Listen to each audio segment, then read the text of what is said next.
அஸ்ஸலாமு அலைக்கும் ரஹ்மத்துல்லாஹி தஆலா வ பரகாத்துஹு. அல்ஹம்துலில்லாஹ். நாம் இன்றைக்கு பார்க்க இருக்கின்ற தலைப்பு பேராசையின் பெரும் மருந்து. முதல்ல இந்த பேராசை என்றால் என்ன? அத்தமஉ ஹுவ ஷித்தத்துல் ஹிர்ஸி அல துன்யா. பேராசை என்று சொன்னால் உலக விஷயங்கள் மீது, உலக பொருட்கள் மீது, உலகம் சார்ந்த அனைத்தின் மீது யாருக்கு பேராசை ஏற்படுகின்றதோ அதுதான் பேராசை என்பதாக குறிக்காட்டுகின்றார்கள்.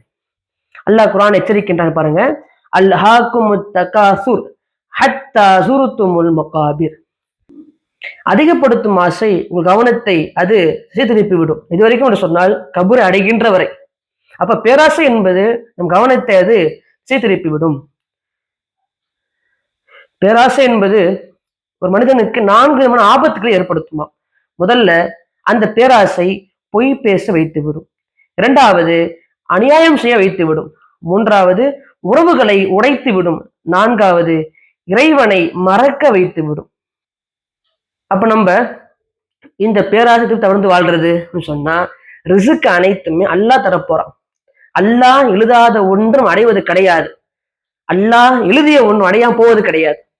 அல்லாஹ் குர்ஆனில் குறிக்காட்டுகின்றான், வமாமின் தாபத்தின் ஃபில் அர்லி. பூமியில் இருக்கின்ற அனைத்து உயிரினங்களுக்குமே அல்லாஹ்வின் மீது அந்த உயிரினங்கள் உணவளிப்பது கடமையாக இருக்கின்றது, பொறுப்பாக இருக்கின்றது.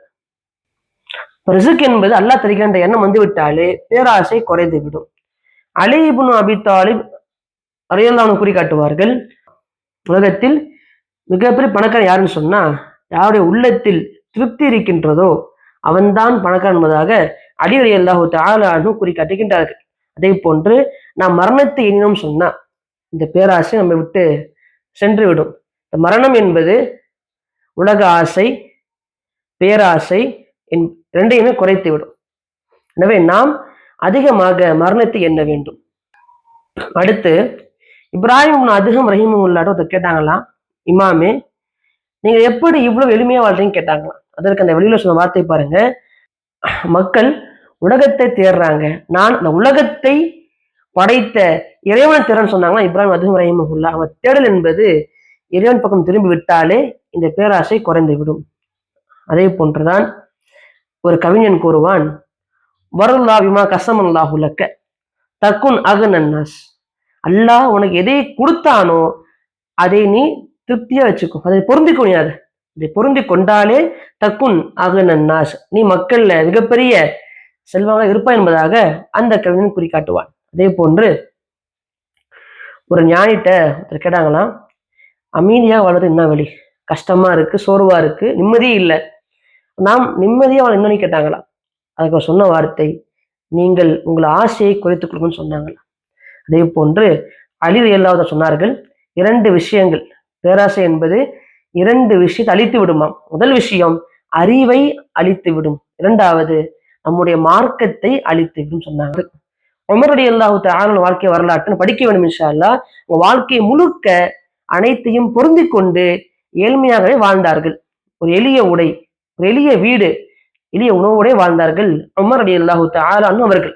போதும் என்ற வனப்பம் வந்து விட்டாலே நமக்கு எந்த ஆசையுமே ஏற்படாது பெரும்பாலும். இமாம் ஷாஃபிஈ ரஹிமஹுல்லாஹ் குறிக்காட்டுவார்கள், திருப்தி கொண்ட மனிதன் தான் எப்போதும் அரசனாக இருப்பானா. இப்படி அரசனுக்கு எல்லாமே இருக்கும் இல்லையா, பணம் இருக்கும், செல்வம் இருக்கும், அனைத்துமே இருக்குமா இல்லையா. அப்ப மனிதனில் யாருக்கு திருப்தியோட உள்ளம் இருக்கின்றதோ, போதும் என்ற மனப்பான்மை இருக்கின்றதோ அவர் தான் அரசன் என்பதாக இமாம் ஷாஃபிஈ ரஹிமஹுல்லாஹ் குறிக்காட்டுகின்றார். அதே போன்று இப்ராஹிம் அதுகம் ரஹிமஹுல்லாஹ் குறிக்காட்டுவார்கள், அவங்களோட வந்தாங்களாம், கேட்டாங்களாம், நம் வாழ்க்கையை அமைதியாக நடத்துன்னு கேட்டாங்களாம். அதற்கு இன்னும் சொன்னாங்களாம், நான் 3 விஷயத்தை தெரிந்து கொண்டேன், எனவே நான் நிம்மதியா வாழ்றேன். முதல் விஷயம், என் ரிஸ்க்கு மற்றவருக்கு போகாது. எவ்வளவுதான் உழைச்சாலும் உடைய கஷ்டங்களை போட்டாலும் வேறு செஞ்சாலும் கூட எனக்கு அல்ல எழுதிய ரிஸ்க்கு மற்றவங்களுக்கு போகாது, ஒண்ணு.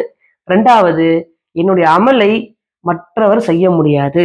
மூன்றாவது, நான் எங்க இருந்தாலும் என் மரணத்தை தேடிவும் சொன்னாங்க. இந்த 3 அறிவு சொன்னாங்களாம். இந்த 3ஐ நான் நினைத்து வாழ்ந்தோம் என்று சொன்னால் நாமும் அந்த பேராசை கடந்து விடலாம். போதும் என்ற உணர்வு மனசுல வந்துடும். முதல் விஷயம், ரிஸ்க்கு மற்றவருக்கு போகாது. இரண்டாவது, நாம் செய்கின்ற அமல் மற்றவரால் செய்ய முடியாது, நம்முடைய அமலை மற்றவர்கள் செய்ய முடியாது. மூன்றாவது, மரணம் நான் எங்க போனோம் தெளிவாக சொன்னாங்களா.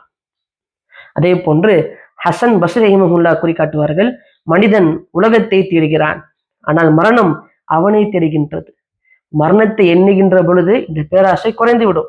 அதே போன்று ஒரு ஞானி சொன்னாராம், உலகத்தை நேசிக்கும் இதயம் யாரிடம் இருக்கின்றதோ அங்கு அல்லாவின் நேசம் இருக்காது. யாருடைய உள்ளத்தில் அல்லாவின் நேசம் இருக்கின்றதோ உள்ளத்துல துனியா இருக்குன்னு சொன்னாங்களா அந்த ஞானி. கடைசியாக ஒரு கவிதை பாருங்க, அல் கனாஅத்து கன்சுன், இந்த போதும் என்ற மனப்பான்மை, திருப்திகரமாக வாழ்கின்ற மனப்பான்மை என்ற கன்சுன் பொக்கிஷம்.